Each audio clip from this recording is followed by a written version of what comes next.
कैसे कैसे अपने प्रभु को पाया, भक्त जनों से कैसे कैसे प्रभु ने खेल रचाया। भक्त और भगवान के प्रेम का दर्शाती नाता,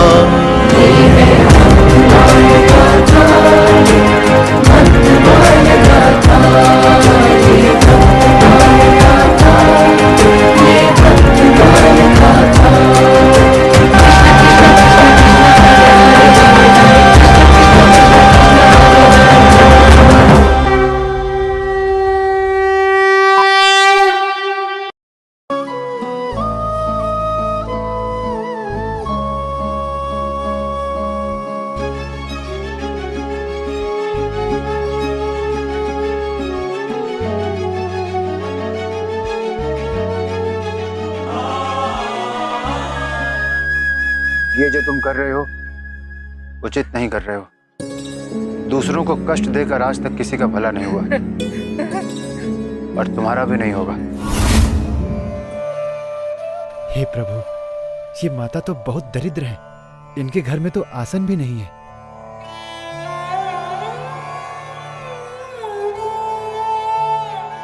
हे राम, किसी की इतनी दरिद्रता तो मैंने कभी नहीं देखी, और उसके पश्चात भी मुख पर इतनी प्रसन्नता। धन्य है आप माता। ईश्वर आपकी इस भावना और सेवा का फल अवश्य दे। महात्मन, मैं ऐसा कदापि नहीं सोचती कि मुझे इसका कोई फल मिले। बस संतों की सेवा के प्रति मेरा बड़ा भाव है। लेकिन आपके लिए मैं उन सिद्धियों का प्रयोग करना चाहता हूँ माता। मुझे किसी की भी आवश्यकता नहीं है महात्मा श्रेष्ठ। मैं तो बस इतना चाहती हूँ कि तन से संतों की सेवा करती रहूं, मन से चिंतन करती रहूं और मुख से नाम जाप करती रहूं। इसी में जीवन का उद्धार हो जाएगा। मृत्यु पर्यंत मैं यही करना चाहती हूँ। न कहते हुए भी आपने सब कुछ कह दिया। माता, आज मैं आपको एक सिद्धि दे रहा हूँ। आप जो भी बनाएंगी, जिस भी वस्तु पर आप हाथ रख देंगी, वो अक्षय हो जाएगी। जगन्नाथ की पुरी में पहुँचे कई मास के बाद।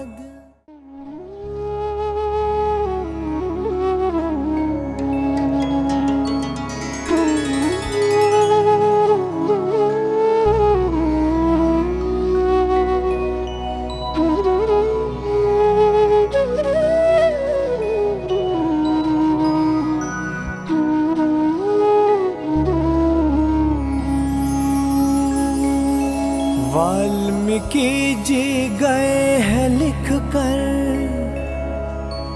महाग्रंथ रामायण। पढ़े जो इसको बन जाए वह कर्तव्य परायण। लिख कर तुलसी रखेंगे इसको सदा ही अपने पास। इसी कथा को विस्तारित कर बनेंगे तुलसीदास। रात्रि दिवस करके बीते हैं कई पहर और मास। लिखते लिखते बढ़ने लगी है राम दरस की आस।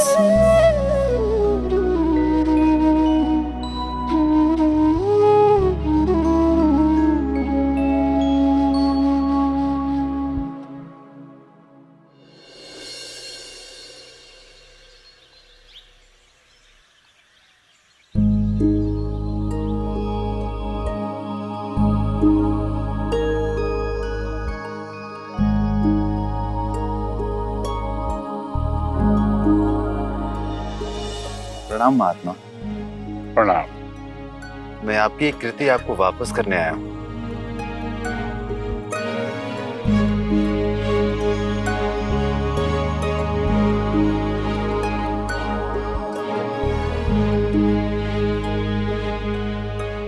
इसका अर्थ है कि आपने वाल्मीकि रामायण अपने लिए लिख ली है। आपने सत्य कहा महात्मा। मैं आपका आभारी हूं जो आपने मुझे इतना अद्भुत ग्रंथ दिया। इसके अध्ययन से मेरा जीवन धन्य हो गया है। धन्यवाद तो उस परमात्मा का है जिनकी कृपा से ये ग्रंथ मेरे पास आया है। वर्षों पहले मुझे मेरे गुरु ने ये ग्रंथ मुझे भेंट स्वरूप दिया था तथा उन्होंने कहा था कि इस ग्रंथ को जीवन में सदैव अपने साथ रखना। और उन्होंने ये भी कहा था कि अगर किसी को इस ग्रंथ की आवश्यकता हो तो उससे कहना कि इसकी प्रति स्वयं लिखकर तैयार कीजिए। इसीलिए आपको मैंने ये ग्रंथ नहीं दिया, अन्यथा मेरे गुरु की अवज्ञा होती। नहीं नहीं महात्मा, आपने बिल्कुल उचित किया, अन्यथा मुझे भी आपके गुरु के कोप का भागी बनना पड़ता।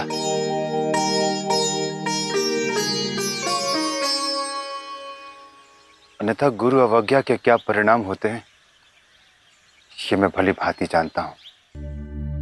गुरुदेव से प्राप्त हुई शिक्षा और उनके सिखाए हुए संस्कार सदैव हमारे साथ होते हैं।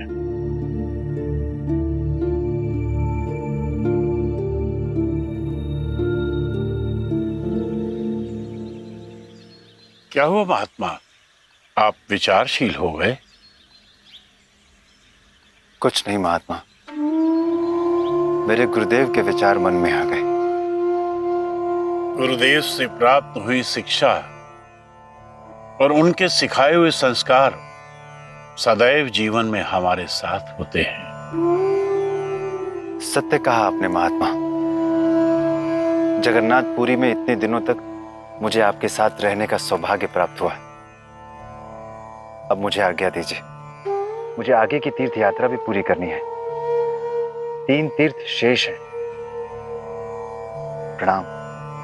आप अपनी तीर्थ यात्रा संपूर्ण कीजिए।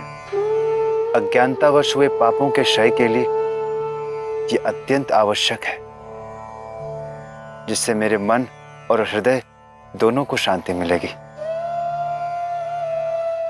यदि जीवन ने अवसर दिया तो पुनः भेंट होगी महात्मा। प्रणाम महात्मा। प्रणाम। आपको भी प्रणाम।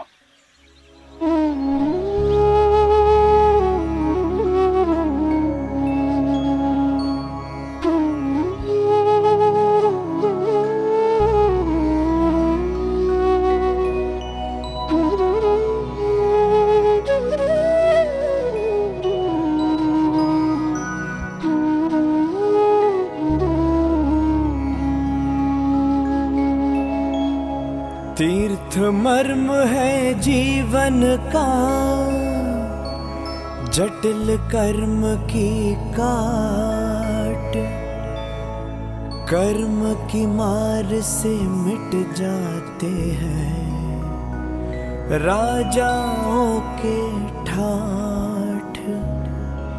जगन्नाथ की पुरी से लेकर रामेश्वरम के धाम, द्वारिकापुरी से बद्रीनाथ तक पहुँच गए निष्काम। बद्रीनाथ में नारायण ने दिया उनको वरदान। पाप हो गए क्षय सारे, तो तुलसी बने महान। मान सरोवर तक भी पहुँचे और सुमेरु पर्वत, नीलगिरी में काक भुषुंडी के दर्शन हो गए बरबस। 15 वर्षों तक तुलसी ने किया नहीं विश्राम। शांति हृदय में स्थापित हो सबसे बड़ा है काम। हो गई है संपूर्ण यात्रा, लेकर प्रभु का नाम। काशी जाकर फिर धरती को झुक कर किया प्रणाम। तीर्थ मर्म है जीवन का, जटिल कर्म की काट। कर्म की मार से मिट जाते हैं राजाओं के ठाठ।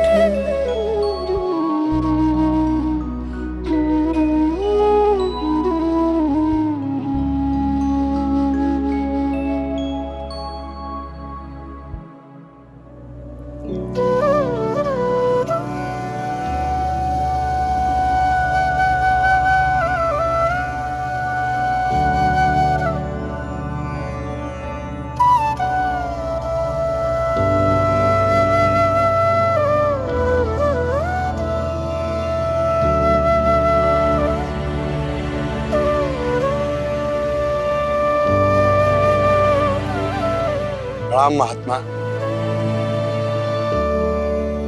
प्रणाम। क्षमा कीजिए, परंतु मैंने आपको पहचाना नहीं। पहचानेंगे कैसे? हम तो पहले कभी मिले ही नहीं। मैंने आपको भगवान के ध्यान में डूबा देखा तो स्वयं को रोक नहीं सका। अद्भुत तेज है आपके मुख पर, और इसीलिए आपसे परिचय करने के लिए और आपके विषय में जानने की जिज्ञासा प्रबल हो गई। महात्मन, आप तो स्वयं एक संत हैं। आपके मुख से ऐसी वाणी सुनकर बड़ी प्रसन्नता हो रही है। मेरा नाम तुलसीदास है। लगभग 15 वर्षों से तीर्थ यात्रा करने के पश्चात आज मैं काशी पहुंचा हूं। अति उत्तम। तो आपने कहां कहां भ्रमण किया महात्मा? जगन्नाथपुरी से लेकर रामेश्वरम तथा द्वारिका धाम तक गया। बद्रीनाथ में साक्षात भगवान नारायण के दर्शन हुए और उनका आशीर्वाद प्राप्त हुआ। महर्षि वेद व्यास जी ने भी मुझे प्रकट होकर दर्शन दिए और उनका भी मुझे आशीर्वाद प्राप्त हुआ। ऋषि मुनि के रूप में साक्षात नर नारायण के दर्शन हुए। अकल्पनीय। चारों धामों की यात्रा करने के पश्चात मैं कैलाश मानसरोवर, नीलगिरी पर्वत और सुमेरु पर्वत पर भी पहुंचा। अद्भुत। किंतु वहां तो इस शरीर के द्वारा जाना संभव ही नहीं है, और वहां तो श्वास लेने हेतु प्राणवायु भी नहीं आती। सत्य कहा आपने महात्मन। कैलाश मानसरोवर पर मुझे कई दिव्य और सिद्ध संतों के दर्शन का सौभाग्य मिला। उन्होंने मुझे दिव्य शरीर प्रदान किया, जिसके फलस्वरूप मुझे नीलगिरी और सुमेरु पर्वत पर पहुंचने का सौभाग्य प्राप्त हुआ। अद्भुत। नीलगिरी पर्वत पर काकभूषणी जी से श्री राम कथा सुनने का सौभाग्य भी प्राप्त हुआ और आशीर्वाद प्राप्त हुआ। उसके पश्चात मैं नीचे आ गया। मानसरोवर की मैंने पूरी परिक्रमा की और ईश्वर का नाम लेकर मैं काशी आ गया। आप एक दिव्य संत हैं भगवान। आपका दर्शन करके मैं भी धन्य हो गया। किंतु आप यहाँ काशी में कहाँ ठहरे हैं?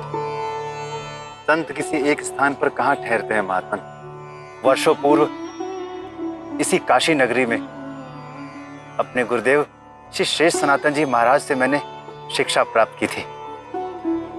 इस पावन भूमि को पुनः प्रणाम करने की बड़ी इच्छा थी, सो मैं आ गया। महात्मा, यदि आप मुझे अपनी सेवा का अवसर प्रदान करेंगे तो मेरे बड़े भाग्य होंगे। यहाँ पास ही मेरा आश्रम है, आप वहां रहिए। मैं आपके ठहरने का उचित प्रबंध कर दूंगा। आपका हार्दिक आभार महात्मन। किंतु मैं तो रमता राम हूं, विचरण करते रहता हूं। प्रभु श्री राम से मिलने की अभिलाषा है। जब तक वो नहीं मिलते बस ऐसे ही विचरण करता रहूंगा। आप भी तो एक संत हैं। मैं आपसे पूछता हूं महात्मन, मुझे मेरे प्रभु श्री राम के दर्शन कब होंगे? आप जैसे महान संत को दर्शन देने हेतु प्रभु श्री राम को स्वयं आना ही होगा। किंतु मेरा पुनः आग्रह है कि आप काशी में रहकर मुझे अपनी सेवा का अवसर अवश्य प्रदान करिए। महात्मन, मैं आपकी इच्छा का सम्मान अवश्य करूंगा। मुझे भी कहीं रहकर कथा सुनानी ही है। तो मुझे भी आपसे राम कथा सुनने का सौभाग्य प्राप्त हो जाएगा। यहाँ पास ही मेरी कुटिया है, आप वहां मेरे साथ चलिए। अवश्य महात्मन।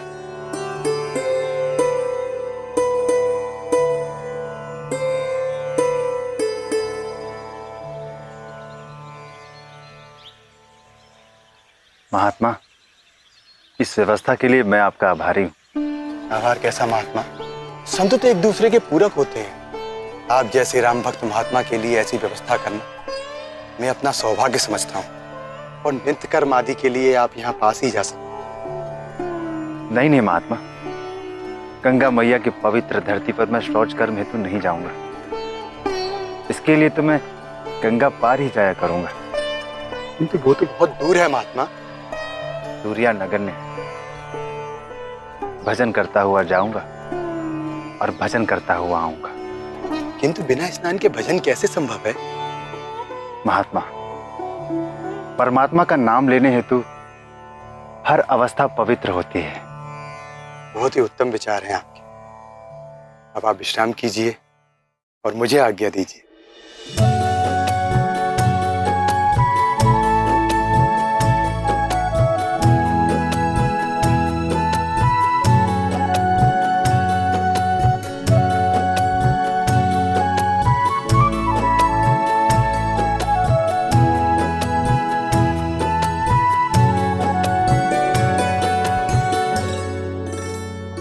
राम से कोई मुझको मिला दे यहाँ, मेरे प्रभु मुझको बोलो मिलेंगे कहाँ। राम से कोई मुझको मिला दे यहाँ, मेरे प्रभु मुझको बोलो मिलेंगे कहाँ।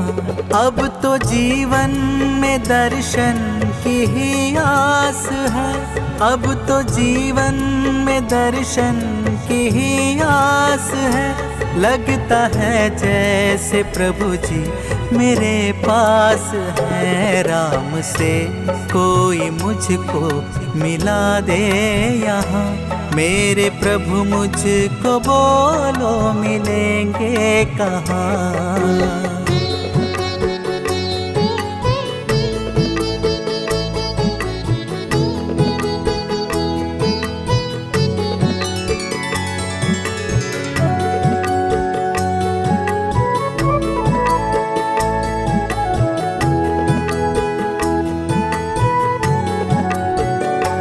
ऐसा कोई तो मुझको मिलेगा कहीं, जो कहेगा मेरे राम जी बस यही।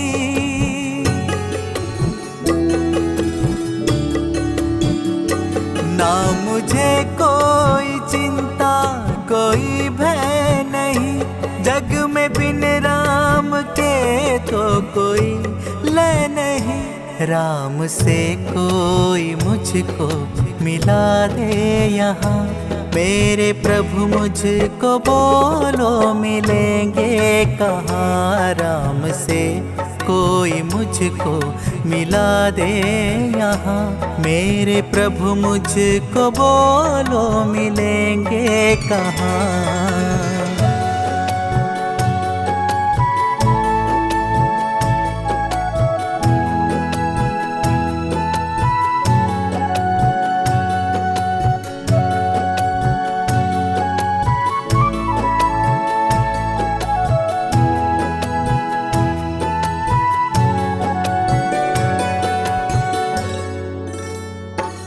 मुझको वैभव न सुख ना तो धन चाहिए, राम बसते हो जिसमें वो मन चाहिए।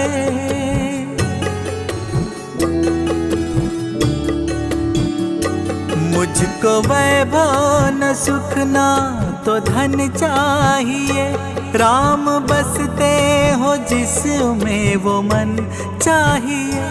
ले चलो हो दरस राम जी के जहाँ, मेरे प्रभु मुझको बोलो मिलेंगे कहाँ। राम से कोई मुझको मिला दे यहाँ, मेरे प्रभु मुझको बोलो मिलेंगे कहाँ।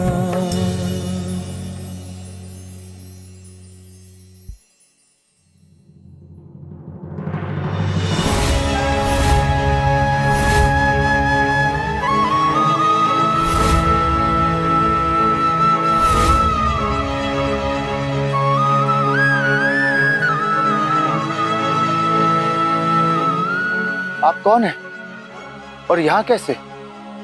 मैं एक भटकती हुई आत्मा हूँ, एक पिशाच हूँ और प्रेत योनि में हूँ। हे ईश्वर, मैं तो ईश्वर की खोज में निकला था, ये पिशाच कहाँ से आ गए? सभी ईश्वर के ही रूप हैं। किंतु आपका नाम क्या है? ऐसा प्रतीत होता है मैं पहले भी आपसे कभी मिल चुका हूँ। और आपने ऐसा कौन सा अपराध किया था जिससे आपको पिशाच योनि प्राप्त हुई? आप सत्य कह रहे हैं महात्मा, आप मुझे पहचानते हैं। मैं आपको अपने बारे में बताता हूँ। मेरा नाम हरि राम है और मैं दुबौली ग्राम का रहने वाला हूँ। आपको याद होगा कि एक दिन आप हमारे गांव में आए थे और आप भगवान के ध्यान में लीन थे और मैंने कुछ बालकों के साथ मिलकर आपको बहुत कष्ट दिया था।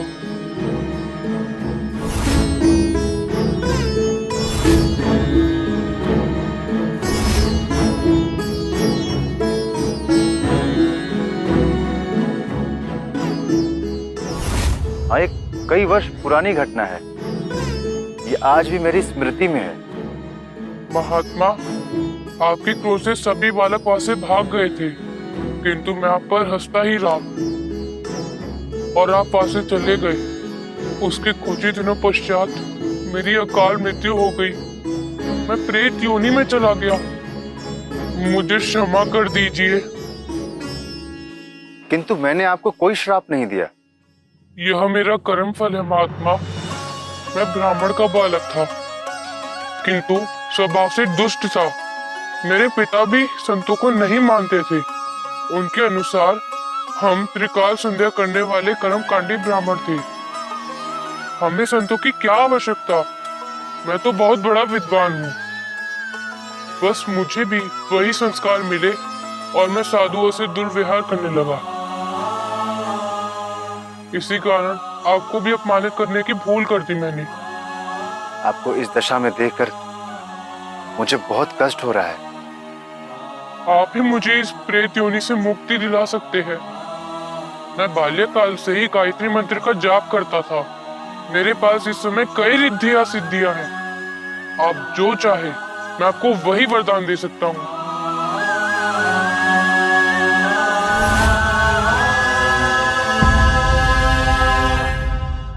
जय राधे श्याम। आप सब बड़े सौभाग्यशाली हैं कि हमारे प्रिय, हमारे पूज्य श्री करुणदास महाराज जी ने जो श्री भक्तमाल गाथा का ये धारावाहिक बनाया है, जिसे देख करके इतनी प्रसन्नता हुई। मैं इसकी तो एडवर्टाइजिंग से शुरू हो गया था कि कब आएगा कब आएगा कब आएगा, और हर एपिसोड को देखता हूँ। देख करके ऐसे लगता है कि ये आज से लगभग 30 साल 40 साल पहले शुरू हो जाना चाहिए था। लेकिन जो भी हो, जहाँ से भी शुरू हुआ, आज ये युवाओं के लिए बहुत ज़्यादा ज़रूरी है। मैं 30-40 साल पहले क्यों बोल रहा हूँ? क्योंकि 30-40 साल पहले जो भी दिखाया जा रहा था वो शुद्ध नहीं था, और आज इतने वर्षों बाद शुद्ध रूप से जो है भगवत कथा, भक्तों की गाथा सुनाई जा रही है। तो आप सब सौभाग्यशाली हैं। मेरा प्रार्थना है आप सब लोग देखिए। आपने देखा कि वो माता जी ने जो सेवा की, उनकी सेवा से प्रसन्न होकर के तुलसीदास जी बोले आपकी इस सेवा से आपको भगवत प्राप्ति हो जाएगी, आपको धाम प्राप्ति हो जाएगी, आपको मोक्ष मिल जाएगा। मोक्ष का मतलब भगवत प्राप्ति हो जाएगी और आपको कभी भी किसी भी वस्तु की कमी नहीं होगी। आप संतों की सेवा के लिए जो रुचि रखे हैं, आपको हमेशा अन्नपूर्णा की तरह आपके पास में पूर्ण रहेगा। देखिए, तुलसीदास जी महाराज कोई साधारण महापुरुष नहीं है, जिन्हें साक्षात वेदव्यास जी ने दर्शन दिए, शिव जी ने दर्शन दिए, काकभुसुंडी जी ने दर्शन दिए, जिनको दिव्य देह प्राप्त करके अन्य लोकों की जिन्होंने यात्रा कर ली, वो साधारण महापुरुष नहीं है। उनका अपमान करने पर क्या हुआ? बाहर से तो नहीं कोई समझ सकता संत को, उनका अपमान करने पर देखो क्या हुआ, वो प्रेत बन गया। हमें भी सावधान रहना चाहिए। हमें नहीं मालूम है कि ये भीतर से कौन व्यक्ति क्या है, कितनी सेवा कर रहा है, कहाँ पे उसकी पहुँच है, कहाँ तक उसका भगवान से प्रेम है। इसलिए कभी संतों का अनादर नहीं करें। देखिए कितनी सुंदर बात तुलसीदास जी ने कही कि गंगा जी के तट पर मैं शौच क्रिया करने नहीं जाऊंगा। शौच क्रिया का मतलब हम लोग जो लैट्रिन बाथरूम जाते हैं, उन क्रियाओं को उन्होंने कितने ही सरल भाषा में बोल दिया कि मैं वहाँ करने नहीं जाऊंगा। भले ही मेरे को 2 घंटे लगे जाने के लिए दूर, लेकिन मैं दूर जाऊंगा जहाँ पे गंगा जी की पवित्र मट्टी, जहाँ पे संत लोग आकर के संध्या वंदन पूजन साधन करते हैं, उस मट्टी को अपवित्र नहीं करूँगा, उस रज को अपवित्र नहीं करूँगा। और किस प्रकार से हमारे तुलसीदास जी महाराज ने कितने प्यारे शब्दों से कह दिया कि जो कर्म, बहुत ज़्यादा कर्म किया हुआ व्यक्ति है, जैसे कि हम त्रिकाल संध्या करता है, ब्राह्मण के सारे गुण हैं, वो ऐसा व्यक्ति जो जिसको गायत्री की सिद्धि है, वो व्यक्ति भी अगर जो है भगवान के भक्तों का अपमान करता है, उन लोगों का क्या गति होती है आप देख लीजिए। प्रेत बना, और वो प्रेत बनी हुई अवस्था में बोला मेरे पास गायत्री की सिद्धि है, जो चाहो मैं दे सकता हूँ। तुलसीदास जी महाराज ने देखा कि ये दे सकता है, लेकिन ये खुद का उद्धार नहीं कर सकता। कल्पना कीजिए, गायत्री इत्यादि की सिद्धि कोई साधारण सिद्धि नहीं होती है, परंतु फिर भी हमें भगवत प्राप्ति के लिए संतों की सेवा में, संतों के अनुगत्य में अपने जीवन को चलाना होगा, जिससे हमारा जीवन भगवान की भक्ति में लग सके। इस एपिसोड में हम लोगों ने एक एक उनके चरित्र को देखा है कि कैसे संतों से आदर से किस प्रकार से वो वाल्मीकि रामायण लेते हैं, उसको लिखते हैं, फिर आगे जाते हैं। इस प्रकार से अपने जीवन में अगर हम संतों का संग करके, संतों के साथ में जुड़ करके, भगवान के साथ जुड़ करके हम अपने जीवन को चलाएं, तो निश्चित रूप से हमारी परम गति होगी। मेरा आप सबसे पुनः निवेदन है, हाथ जोड़ के प्रार्थना है कि आप सब लोग इस एपिसोड को देखें, प्यार से बच्चों को समझाएं। बड़े बच्चे अगर नहीं समझते हो तो छोटे बच्चों को बैठा करके दिखाएं। कम से कम आने वाली अगली जनरेशन को तो आप एक अच्छी शिक्षा दे सकें। मैं तो चाहता हूँ युवक लोग देखें, लेकिन फिर भी नहीं युवक देखते, छोटे बच्चों को गोद में बैठा करके कुछ उनको प्रलोभन दे करके दिखाइए, जिससे कि उनका भविष्य उज्जवल हो। धन्यवाद।